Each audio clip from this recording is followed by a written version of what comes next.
চ্যানেলের পক্ষ থেকে তোমাদের সকলকে স্বাগত।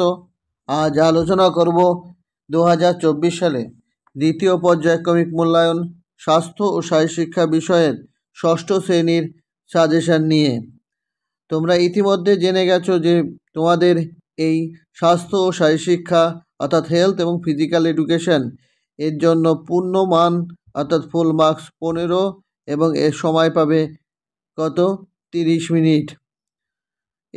এই আমি যে ফরম্যাটে প্রশ্ন সাজেশন তৈরি করেছি সেই ফরম্যাট আশা করি ফলো করবে বিভিন্ন স্কুল, একটু স্কুল ভেদে হেরফের হতে পারে। দেখো, প্রথমে এমসিকিউ 3টি আসবে।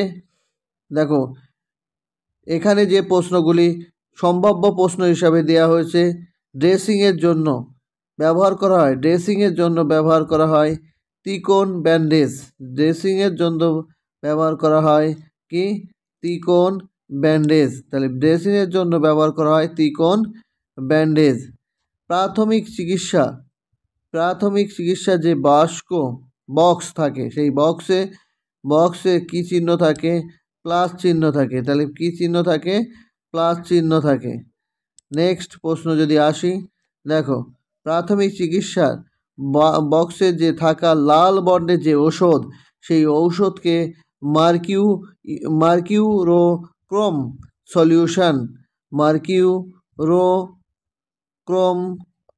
সলিউশন বলা হয়। জ্বর মাপতে ব্যবহার করা হয় থার্মোমিটার।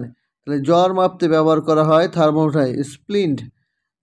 স্প্লিন্ট ব্যবহার করা হয় অস্থি অর্থাৎ হাড় ভাঙার চিকিৎসার জন্য। তাহলে এখানে মোটামুটি 5টি এমসিকিউ রয়েছে। এই 5টি এমসিকিউ থেকে আশা করি তোমরা এমসিকিউ পেয়ে যাবে। তবে এই এমসিকিউ থেকে এসএকিউ আকারেও প্রশ্ন আসতে পারে। চলো পরে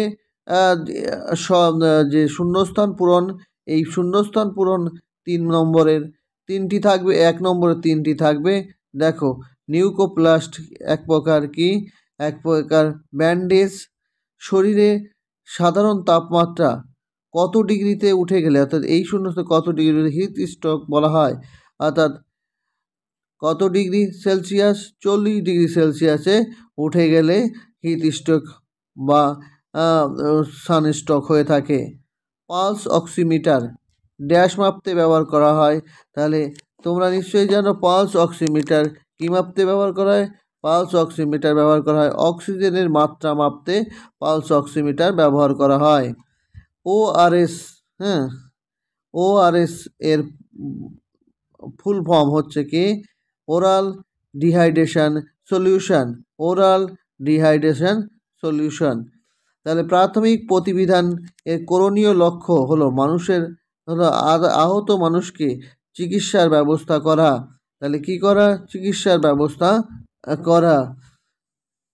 চলো 1 নম্বরের অর্থাৎ এসএকিউ টাইপে অতি সংক্ষিপ্ত ভেরি এসএকিউ টাইপ প্রশ্ন। সেই প্রশ্নে দেখো, প্রাথমিক চিকিৎসার যে বক্স থাকে, সেই বক্সে কি কি জরুরি বিষয় থাকা উচিত? জীবাণুমুক্ত গজ কাপড়, রোলের ব্যান্ডেজ, কাঁচি, চিমটি, হ্যান্ড গ্লাভস, লিউকোপ্লাস্ট, পচনরোধক মলম, ক্রেপ ব্যান্ডেজ ইত্যাদি। অর্থাৎ এছাড়াও আরও বিভিন্ন জিনিস থাকতে পারে। সানস্ট্রোক কী বা হিট স্ট্রোক কী? দেখো, হিট স্ট্রোক বা সানস্ট্রোক একটি গুরুতর অসুস্থতার অবস্থা যাতে রোগীর শরীরের তাপমাত্রা 104 ডিগ্রি ফারেনহাইট বা 40 ডিগ্রি সেলসিয়াসে পর্যন্ত বৃদ্ধি পায়। অর্থাৎ এরকম শারীরিক অবস্থার যুক্ত রোগীকে বলা হয় হিট স্ট্রোক বা সানস্ট্রোক। প্রাথমিক চিকিৎসা কী? তাহলে প্রাথমিক চিকিৎসা হলো ছোটোখাটো গুরুতর অসুস্থতা বা আঘাতের ক্ষেত্রে যে কোনো ব্যক্তিকে সাধারণ জ্ঞানের ভিত্তিতে চিকিৎসা দেওয়ার যে পদ্ধতি, তাকেই প্রাথমিক চিকিৎসা বলা হয়। চলো 2 নম্বরে 3টি প্রশ্ন লিখতে হবে।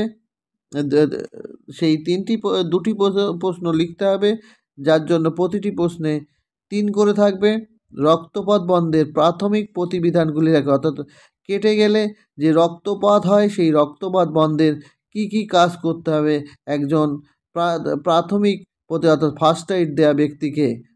বলা হচ্ছে যে একটি পরিষ্কার কাপড় বা কল দিয়ে কাটা স্থানটিকে চেপে ধরতে হবে, তোয়ালে দিয়ে এক টুকরো বরফ কাপড় পেঁচিয়ে রাখতে হবে, তাতেও কিন্তু রক্তপাত বন্ধ হয়। ক্ষতস্থানে জীবাণু মুক্ত এবং পরিষ্কার রাখার জন্য সাবান, আয়োডিন ও আয়োডিনজাত অ্যান্টিসেপটিক ব্যবহার করতে হবে। ক্ষতস্থানে অ্যান্টিবায়োটিক মলম ব্যবহার করতে হবে এবং সবশেষে যে কাজটি করতে হবে সেটি হচ্ছে পাতলা গজ এবং ব্যান্ডেজ দিয়ে সম্পূর্ণ স্থানটিকে হালকাভাবে ধরে রাখতে হবে বা বাঁধতে হবে।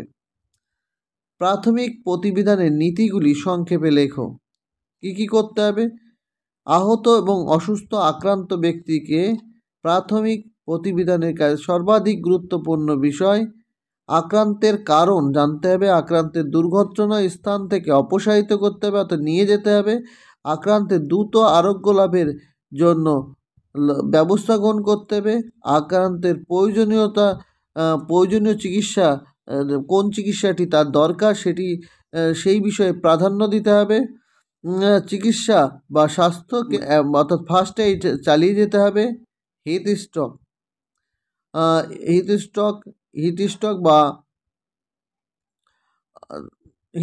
বা সানস্ট্রোক, এই সানস্ট্রোকের লক্ষণগুলি অর্থাৎ রোগীর শরীরের তাপমাত্রা 100 ডিগ্রি ফারেনহাইট 104 ডিগ্রি বা 40 ডিগ্রি সেলসিয়াস বেশি হবে, বিভ্রান্তিকর এবং সমস্যা স্পষ্ট চিহ্নিত হবে, বাস্তবে নয় এমন জিনিস সে দেখতে পাবে বা শুনতে পাবে, হাঁটতে সমস্যা হবে, খিঁচুনি হবে, অজ্ঞান হয়ে যেতে অর্থাৎ মূর্ছা যেতে পারে, দ্রুত শ্বাস হার্টবিট হতে পারে, ত্বক লাল হয়ে যাবে। এই সমস্ত লক্ষণগুলি একজন হিট স্ট্রোক হওয়া ব্যক্তি বা মানুষের ক্ষেত্রে দেখা যাবে। এরপরে দেখো তাপপ্রবাহে অসুস্থতার প্রতিরোধের জন্য কি করতে হবে? শরীরকে দ্রুত ঠান্ডা করতে হবে, সার্বিক যত্ন নিতে হবে এবং ভুক্তভোগীর গায়ে জল ছিটাতে হবে, পাখা দিয়ে বাতাস করতে হবে, বরফ শীতল জলে নিমজ্জিত রাখতে হবে, অবস্থা গুরুতর হলে নিকটবর্তী হাসপাতালে নিয়ে যেতে হবে এবং যথাযথ চিকিৎসা দিতে হবে। তাহলে এই ছিল ষষ্ঠ শ্রেণীর স্বাস্থ্য ও শারীরশিক্ষা যে বিষয় সেই বিষয়ের দ্বিতীয় পর্যায়ক্রমিক মূল্যায়নের সাজেশান। আশা রাখি এই সাজেশান থেকে তোমরা সর্বাধিক সংখ্যক প্রশ্ন কমন পাবে। যদি ভিডিওটি ভালো লাগে অবশ্যই তোমরা আমার চ্যানেলটি সাবস্ক্রাইব করবে এবং বন্ধুদের মধ্যে শেয়ার করে দেবে, যাতে তারাও এই ভিডিও থেকে উপকৃত